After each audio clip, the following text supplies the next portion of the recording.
How to handle MySQL connection loss when processing large tables in Python.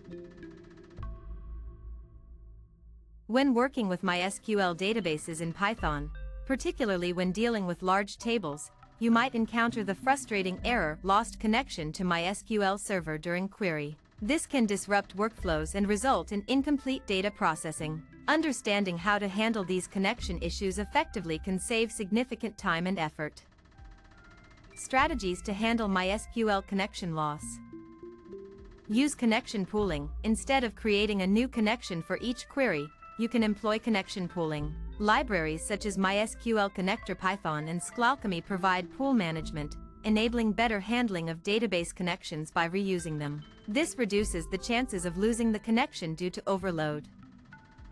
Implement retry logic. Incorporate a retry mechanism in your code to automatically attempt reconnections when a connection loss is detected. Python's retrying library can help you strategize how many times and under what conditions your code should try to reconnect. Optimize queries. Poorly optimized queries can take a long time to execute, increasing the likelihood of a timeout. Ensure that your queries are efficient by indexing correctly and breaking down large queries into smaller, manageable chunks. Adjust MySQL server timeout settings. Adjust the server settings to allow longer wait times. Increase the wait_timeout and interactive_timeout values in your MySQL server configuration. However, use this approach with caution as it might have other impacts on server resource usage. Ping MySQL server. Before executing queries, use the ping method to check if the connection is alive. This allows you to refresh the connection if it is stale or closed.